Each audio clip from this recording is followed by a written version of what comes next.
Silas Blackwood did not look up when the stagecoach rolled into Pine Hollow. He stood beside his horse, one hand resting on the worn leather saddle, staring at the ridge above town as if measuring the snow still clinging to the peaks. He had come for a wife, not for love. If you have ever made a decision because survival demanded it, not your heart, stay with this story. The coach door swung open. A woman stepped down. She was smaller than he expected. Dust covered her gray dress. Her bonnet had lost its shape in the wind, but she did not stumble. She stood still for a moment as if letting the ground accept her. Then she lifted her chin. Silas watched her without smiling, his scar pulled tight along his cheek. He had seen enough of people to know how they looked when they lied. This one did not look like a liar. She looked like someone who had run out of places to go. "You Lara Vance?" he asked. His voice sounded unused. "I am," she replied. Her eyes held his for one long second, not bold, not weak, measured. Behind them, men on the boardwalk whispered. "Male brides," someone muttered. "Poor fool," another said. Silas ignored them. He stepped forward and took her carpet bag. Their fingers brushed. Her hand was cold, not just from the mountain air.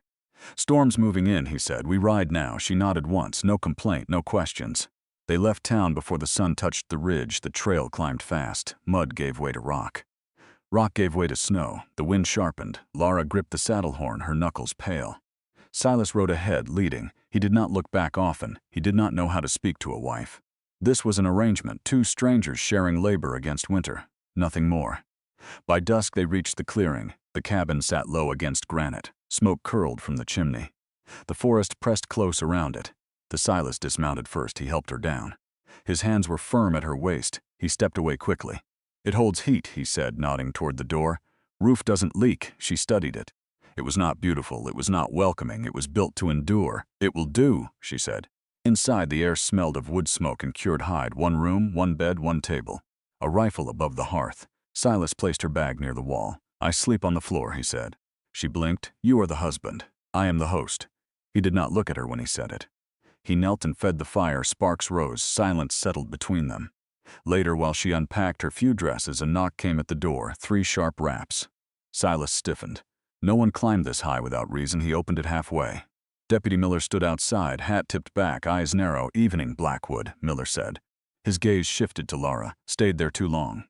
"Sheriff asked me to remind you," Miller continued. "Harboring fugitives carries consequences." Silas did not move. "My wife isn't a fugitive." "That so?" Miller pulled a folded paper from his coat. "Boston's asking questions about a woman named Lara Vance." Lara went still behind Silas. The air in the cabin tightened. "Questions about theft," Miller added casually. "And improper conduct." Silas stepped fully outside, closing the door behind him. The wind hissed through the trees. "You've got no warrant," Silas said quietly. "Not yet," Miller replied. "But men with money tend to get what they want." He glanced toward the dark trail. $50 is a strong reason for some folks." Silas's jaw worked. Miller smirked. "Keep your wife close, Blackwood." He mounted his horse. "Winter's long up here." The deputy rode off. Silas stood in the fading light. He watched until the hoofbeats vanished. When he re-entered the cabin, Lara was standing near the hearth. Her hands were clasped so tightly the skin had gone white. "You heard," she said. It was not a question. Silas removed his coat slowly. "Is it true?" She did not answer at once. The fire popped. Outside, wind pressed against the shutters. "Yes," she said finally. "But not the way they say." He looked at her, truly looked. Her shoulders were straight. Her eyes steady, though something trembled deep inside them. "I fought a man who thought he owned me," she said. "And he called it theft when I refused." Silas's chest rose slowly. "You cut him?" he asked. Yes. Silence filled the room, not cold, not yet warm, measured. Silas walked to the door. He slid the heavy bolt into place. Then he crossed to the window and shut the outer shutters tight. He turned back to her. "No one takes you from here," he said. His voice was low, not loud, not dramatic. Certain Lara swallowed. "You don't even know me." Silas stepped closer. "I know what I saw in town," he said. "You didn't look like a thief." The wind struck the cabin hard. Snow began to fall, thick, fast. Silas moved to the fire again, fed it. He laid his rifle across the table, not as a threat. As preparation, Lara watched him. This man she had married for survival. This man who had expected nothing more than labor and silence. He had chosen a side without hesitation. Outside, the storm swallowed the trail back to town. Inside, 2 strangers stood facing a winter that would test more than wood and stone. And down in Pine Hollow, a writer unfolded a second letter by lamplight. A letter promising payment for the return of a woman who had run too far. The writer smiled. Then he saddled his horse. Part 2. The storm did not fade, it tightened. Snow struck the cabin in hard bursts, rattling the shutters like thrown gravel. As inside the fire burned high, Silas sat at the table, rifle across his knees. Lara moved quietly, folding her dresses back into the small chest. Neither spoke for a long while. If you think danger waits politely at the door, you have not lived in the mountains. Near midnight, the horses outside shifted. Iron stamped once, then again. Silas lifted his head. He heard it, a faint crunch beneath the wind, not snow-falling boots. He stood slowly. Lara's breath caught. "How many?" she whispered. He held up 2 fingers. Then 3. The latch trembled. Someone tested it gently. Silas stepped beside the door. He did not rush.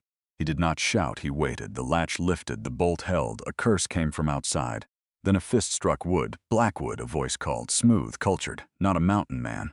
"Open up." Silas glanced at Lara. Her face had gone pale. "I know that voice," she said. He nodded once. The voice came again. "Mr. Blackwood, you have something that belongs to my employer." Silas rested his hand on the rifle stock. "She belongs to herself," he said through the door. A short laugh answered him. "Property disputes are best settled calmly." The bolt shook harder. Another man moved toward the window. Silas crossed the room in 3 strides and pulled Lara behind the stone chimney. "Stay low," he murmured. The shutter splintered. A pistol barrel pushed through the broken slats. Bang, the shot tore into the ceiling beams. Wood dust rained down. Silas fired once through the door. A shout followed. Boots scrambled. The horses screamed. Another shot cracked from outside. It struck the wall near the hearth. Silas moved with steady purpose. He tipped the heavy table on its side, creating cover. "Back window," he whispered to Lara. "There's a ravine behind the shed." She shook her head. "I'm not leaving you." He looked at her, not angry, certain. "You won't?" Another blow slammed into the door. The hinges groaned. The bolt would not hold much longer. Silas grabbed a small pouch from the shelf. He thrust it into her hands. "Take this." "What is it?" "Dynamite." Her eyes widened. "For blasting stumps," he said. "If they get through, light it and drop it at the door. You'll be inside. I'll be behind you." The door cracked. Wood split. A boot kicked through the lower panel. A hand reached in to pull the bolt. Silas swung the rifle like a club. Bone cracked. The hand vanished. A howl followed. Outside, the cultured voice turned sharp. "Enough." Silas heard the scrape of something heavier. A lantern. They meant to burn them out. Flames licked the outer wall. Smoke began to curl through the roof seams. Lara's breath hitched. Silas grabbed a bucket and hurled water against the inside boards. "Ridge roof," he shouted. "Snow's thick. It won't catch fast." The door finally burst inward. 3 men rushed in. Silas fired once. The closest fell backward into the snow. The second man lunged. Silas met him chest to chest. They crashed into the hearth. Coals scattered. The third man aimed at Lara. She did not scream. She struck the lantern with the iron poker. It shattered. Oil splashed across the floor. The man stumbled. Silas broke free and drove his shoulder into him. They tumbled across the boards. A gunshot thundered. Pain exploded in Silas's side. He staggered but stayed upright. Lara saw the blood spreading through his shirt. Something inside her hardened. She pulled a match from the shelf, struck it. The tiny flame flickered. The cultured voice shouted from the doorway. "Don't be foolish." She held the match over the dynamite fuse. Her hands were steady. "You leave," she called, "or this cabin becomes your grave." Silence. Wind howled through the broken door. Snow drifted across the threshold. The fuse hissed to life. Silas moved to her side. He did not try to stop her. He stood with her. The 3 men outside saw the spark. They hesitated. The cultured man swore. "Fall back." Boots pounded away from the clearing. The fuse burned low. Silas grabbed the stick and flung it into the snow outside. A blast shook the clearing. Snow and earth erupted. Silence followed. No more footsteps, no more voices, only the storm. Silas swayed. Lara caught him. "You're bleeding." He pressed his hand against his ribs. "It's through and through." She dragged him to the bed, tore his shirt open. The wound was angry but clean. She pressed cloth against it, held firm. His breathing slowed. "You should have run," he said. She looked at him. "I ran once," she replied. "Not again." The storm eased toward dawn. Smoke drifted upward through broken shingles. The cabin stood, scarred but standing. Silas lay propped against the wall. Lara sat beside him, reloading the rifle. Snow glittered in the early light beyond the shattered doorway. Down in Pine Hollow, the cultured rider waited. He had lost men, but not his purpose. He watched the ridge from town with narrow eyes. And he began planning something far worse than fire. Morning did not bring peace. It brought witnesses. By sunrise, smoke from the blast curled above the ridge like a signal flag. Men in Pine Hollow saw it. They saddled horses. Sheriff Brady rode first. Not with a posse hunting a fugitive. with townsmen who had heard the shot in the meeting hall. When they reached the clearing, they found the cabin broken but standing, door shattered. Snow churned by boot prints, blood frozen dark on the boards. Silas stood on the porch, rifle in one hand. His shirt was bandaged tight across his ribs. Lara stood beside him, not behind him, beside him. Sheriff Brady dismounted slowly. "You two alive," he called. Silas nodded once. They came in the night. Brady stepped into the cabin. He studied the broken door. The blast mark in the snow. "How many?" "3, Silas said, one limping." Brady's jaw tightened. He knew what that meant. Thorne had not left town. He had regrouped. Behind the sheriff, townsfolk gathered quietly, miners, farmers, even Henderson. They looked at the damage. Then at Lara. No one laughed, no one whispered. "They burned your place?" a miner asked. "They tried," Lara replied. Her voice did not shake. Sheriff Brady removed his hat. "This ends today," he said. He turned to the men behind him. "Anyone here want hired guns deciding law in this valley?" Silence. Then a rough voice answered. "No," another. "Not in my town." Boots shifted in the snow. Men who had once muttered now stepped forward. Sheriff Brady faced Silas. "Can you ride?" Silas adjusted his grip on the rifle. "Yes." Lara's hand touched his sleeve.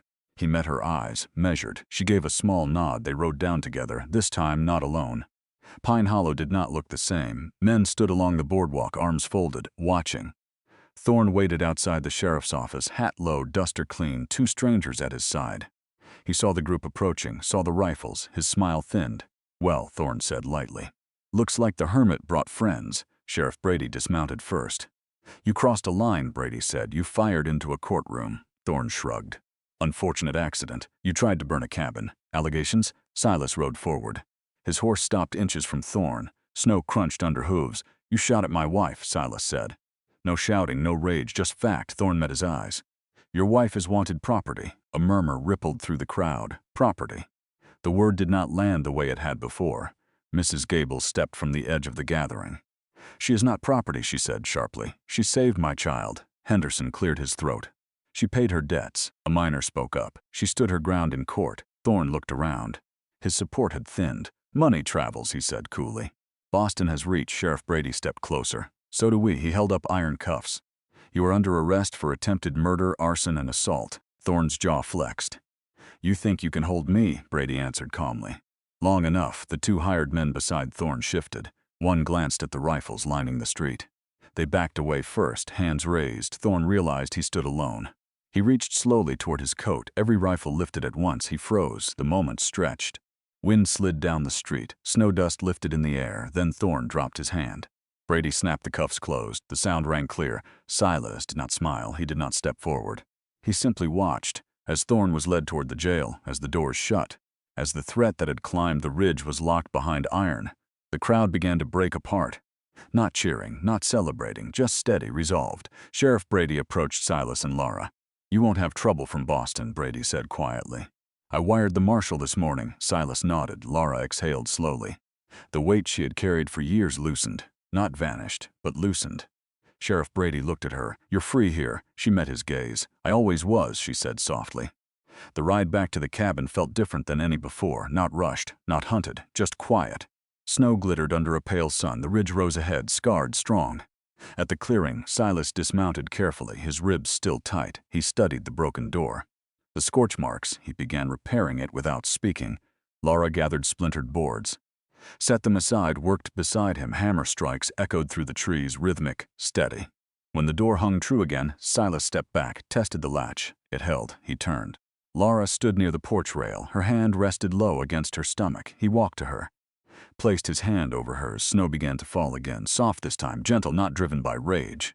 Driven by season. "You still want this life?" he asked. She looked at the valley, at the endless trees, at the cabin patched and stubborn. "I chose it," she said. "I choose it again." Silas nodded once.